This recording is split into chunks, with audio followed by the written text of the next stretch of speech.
महत्त्वाची बातमी, दिग्दर्शक रोहित शेट्टीच्या घरावर गोळीबार प्रकरण आणि या प्रकरणी मुख्य सूत्रधार शुभम लोणकर असल्याचं समोर आलेलं आहे।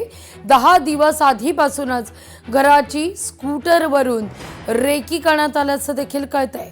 चौकशीत अटक केलेल्या आरोपींची माहिती समोर आली आहे। शुभम लोणकर बिश्नोई टोळीचा वॉन्टेड सदस्य आहे।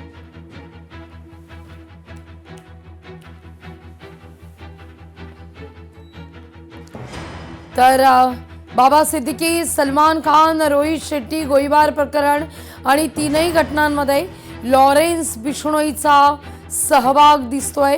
आरोपींची एकच मोडस ऑपरेंडी आहे। पोलिसांच्या निष्कर्षात ही माहिती आता समोर आली आहे। या सगळ्याविषयी अधिक माहिती घेण्याकरता थेट जाऊया आपल्या प्रतिनिधी मीनाक्षी म्हात्रे यांच्याकडे। मीनाक्षी, पोलीस तपासात अनेक खुलासे आता होताना दिसतात। सगळ्यात महत्त्वाचं, शुभम लोणकर बिश्नोई टोळीचा वॉन्टेड सदस्य आहे।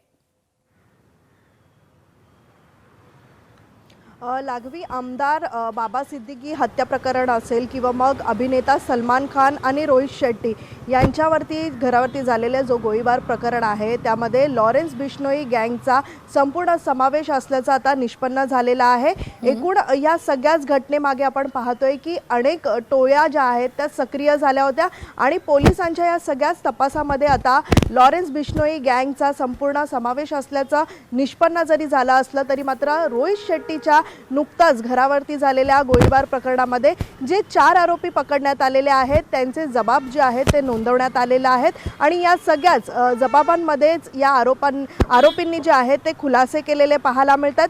सध्या या सगळ्याच मुख्य आरोपीचा शोध जे आहेत पोलीस घेत आहेत, मात्र त्याची ओळख जरी पटली असली तरी हा आरोपी अद्यापही फरार आहे।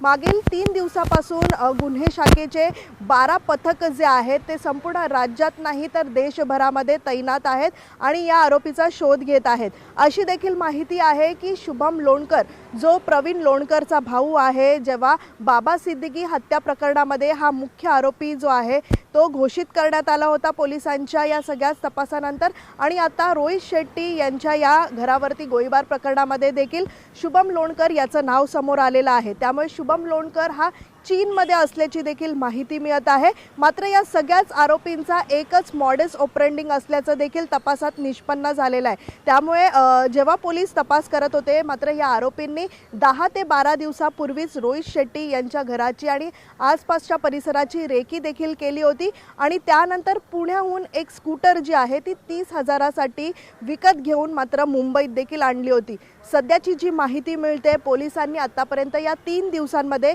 500हून अधिक CCTV जे आहेत ते देखील तपासलेले आहेत आणि या CCTVच्याच आधारावरती पोलीस या सगळ्याच मुख्य आरोपीचा शोध घेत आहेत।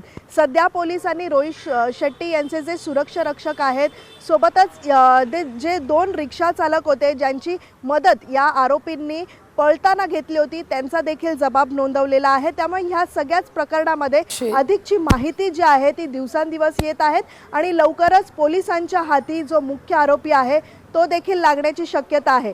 सध्या जर आपण पाहिलं तर या मागचं कारण असं आहे की मोठी रक्कम जी आहे ती आपल्याला या सगळ्याच घटनेमागे मिळण्याची। लोकशाही मराठी ऐका, पहा, जागरूक रहा।